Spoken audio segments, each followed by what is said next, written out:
Welcome to another episode of the FWOT Show on the Coil Entertainment Network, the Happy Hour Network, VillageConnectionRadio.com, iTunes, the Google Play Store, and anywhere you happen to find podcasts that are given away. If you're paying for this, you're paying too much and I'm not getting the money, go find it somewhere else. But yeah, let me know about that because that's an important thing. In the meantime, I'm Rob Steele, that's Jesus Jones in the background, and this is the show that lets you know that it's not just you. The world has actually lost its collective mind, as evidenced by the firing of the head of the FBI while he's investigating the White House. Because that's not suspicious in the slightest, now is it? And also evidenced by rape now being considered a pre-existing condition. Erectile dysfunction isn't, but rape is. That's because the people who passed this law are d***s. See? Goes together with that erectile dysfunction thing, doesn't it? But if we want to be really picky about it, really picky, isn't everything a pre-existing condition? Because if the condition didn't exist before you went to the doctor, that means you caught it at the doctor's office. Are you following me on this? I mean, you catch the flu, you go to the doctor, and the doctor says, no, it's not covered because you had the flu before you came in to see me. It pre-existed, which doesn't really work. I mean, hey, you broke your leg in a car crash, that's a shame. It happened before the doctor's visit, so it's a pre-existing condition. That's just stupid. I think the only way that would work is if you crashed your car into the doctor's office and broke your leg in the process, then they'd have to say, nope, that's a condition you got while you were here. I guess, is that how it works?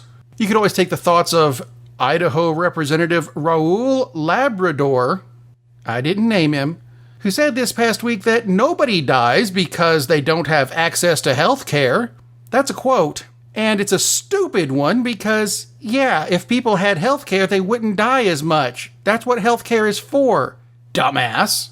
But this whole thing comes about because the Republicans are opposed to the Affordable Care Act, which for some reason they nicknamed Obamacare just because he's the one who finally got Richard Nixon's Affordable Care Act passed. That's right, Nixon, the guy who wrote the thing in the first place. And one of the big opposition arguments for it? It's going to create death camps. People are going to be herded off and killed in death camps. Well, you know what? I found the death camps. They're coming from the Republican alternative to the Affordable Care Act. So yes, Obamacare did lead to death camps in that you put them there to get rid of Obamacare. Thanks. Appreciate it. So all this is going on. What does the president do? Yes, Donald Trump had a meeting with the Prime Minister of Australia, and Trump said Australia has a better healthcare system. Yeah, hang on a minute. They have something that's above and beyond what the Affordable Care Act already does, something that everybody in the U.S. with a brain has been pushing for all this time, something he's been trying to get rid of, and he says that they're better than we are. What the hell are you trying to do? I've had 2 strokes trying to figure this out. If theirs is better, why don't we implement their healthcare system? Because, you know, that's technically what Obama was trying to do in the first place, but had to settle for the Affordable Care Act because the Republicans said they didn't want it. Just remember, these are the same people who think that people with mental health issues having access to firearms is a good thing, but healthcare? No, can't have that. That would be bad for you. Don't look at me, I didn't vote for these people. Speaking of bizarre legal news, I found out something really quite interesting this week. It comes out of Portugal. Did you know that in 2001, the Portuguese government decided the war on drugs just wasn't worth it? So they waved the white flag, and drugs are legal, kind of, in Portugal. Actually, they just decriminalized it. For example, if someone is found in possession of less than a 10-day supply of anything like marijuana or heroin, they're not sent to jail. They're sent to a 3-person commission for the dissuasion of drug addiction, which is usually made up of a lawyer, a doctor, and a social worker. And then they recommend a minor fine or a treatment, but not a penalty, like, prison. Now, what has happened to Portugal since then? Let's see. Data shows that there is no drug crisis. As a matter of fact, drug use in Portugal has dropped by around 70% because a lot of people do drugs just because they're rebellious. Well, if it's not a rebellious thing, why do it? Now, teenagers still do it because it's something new, and from there, it drops considerably. After age 24, it's actually rare to find someone using drugs that we consider illegal in Portugal. Oh, by the way, drug-induced deaths, now that it's a regulated government thing, dropped by up to 90%. Okay, it went up a little bit in 2012, but it's dropped since they instituted this policy. Oh, you know what else went down? HIV, because the needles are regulated. They're not sharing them anymore. So perhaps one of the ways we could save money in this country would be to decriminalize what we consider illegal drugs. It worked. It could work here. And if it's government subsidized, like marijuana is in other states, we'll start making money. And that's what the Republicans want, isn't it?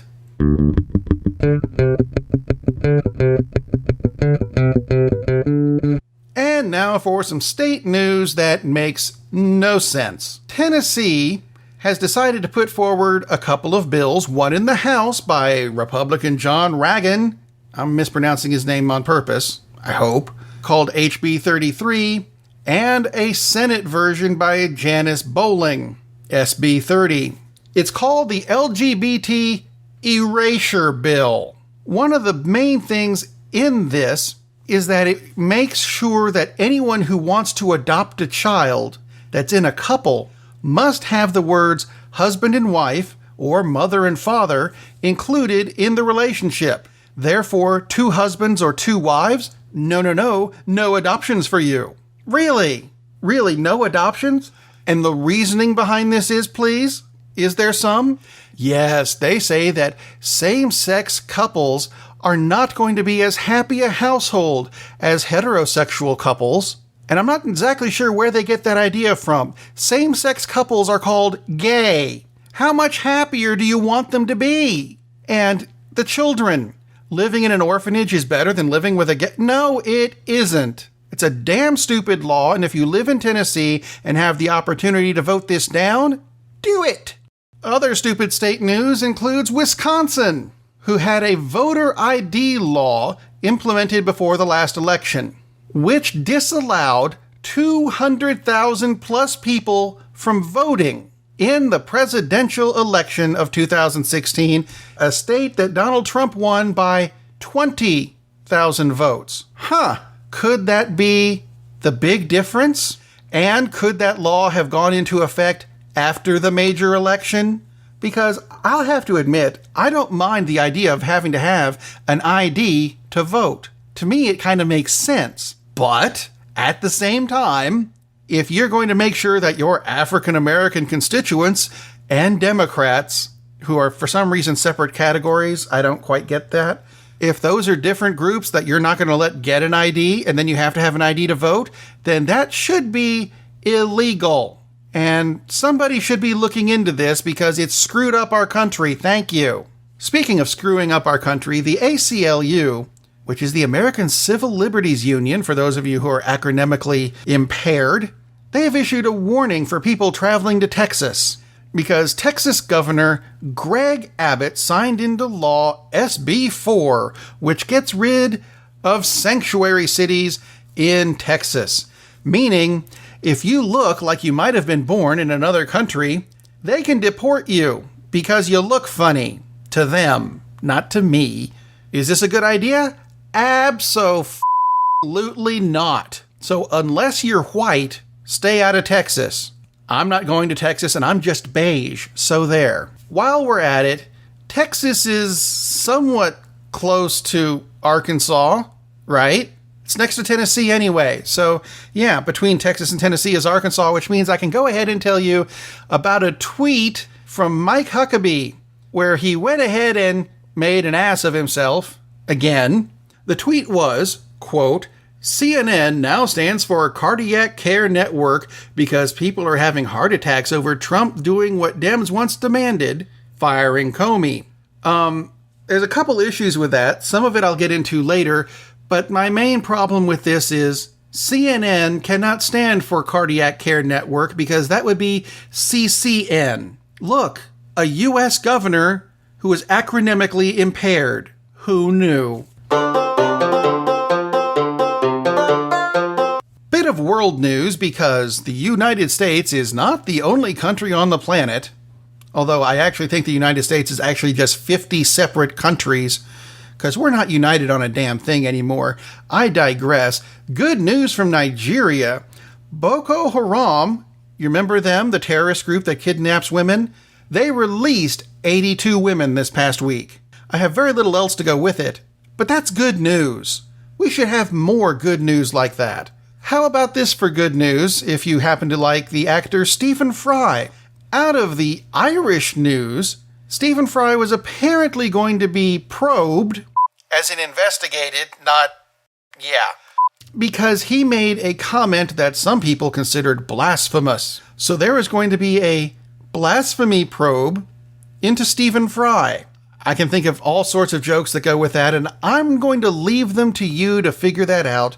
However, it turned out that the people who made the complaint in the first place needed a set number of people to make the complaint official so the government would do something about it, and they needed, what? It was 10,000 people, and they got 24 people. Not 24,000, 24 people. Period. That means they were a bit short. Moving back to the states temporarily into West Virginia's state capital, where Dan Heyman, a reporter for the Public News Service, was arrested at the state capitol for trying to ask Health and Human Services Secretary Tom Price a question about this whole Trump care thing. Now, we've all seen when someone important gets out of a car and the reporters are there and they chase them into the building, kind of. That's what this guy was doing. Nothing we haven't seen before. Only this time they arrested him, claiming he was being a nuisance. Well, yeah, he was, but he was also trying to get you to answer a question. Did you think about answering the question? No, they didn't think about answering the question. They just kind of arrested a reporter for doing his job. Was that legal? Not entirely sure. Maybe we could ask Ted Cruz, because Ted Cruz thinks he knows law. He's wrong, as evidenced by his attempt this week to take on federal prosecutor Sally Yates. Didn't go well. Cruz says that there's no reason for Sally Yates to go against the presidential's ban against Muslims and certain minorities, because that surely is something you can do in this country that's legal. To which she replied, there's this U.S. code that says visas cannot be denied due to someone's race, nationality, or place of birth. Who knew that such a thing exists? Oh, wait. Anyone who's ever seen the Statue of Liberty. Why? Because that's what it says on the plaque at the Statue of Liberty. Everybody is welcome. And by everybody, that doesn't just mean white people. Although that does go into something that came up this week with a lawyer in D.C. named Qasim Rashid, who was giving an internet lecture and was asked, if you think there's a problem with Christianity, why is there a Christian version of ISIS? Why isn't there? To which Mr. Rashid said, well, there was that 400 years of transatlantic slave trade that maimed, raped, killed, kidnapped, and enslaved 20 million African heathens to bring them to Christ. Or maybe the genocide of Native Americans under the name of Christ as Manifest Destiny. Or how about the genocide of Australian Aborigines that killed 90% of their population in less than a century by, who was that? Christian Europeans. Or the Salem witch trials, or the Spanish Inquisitions, or the Crusades.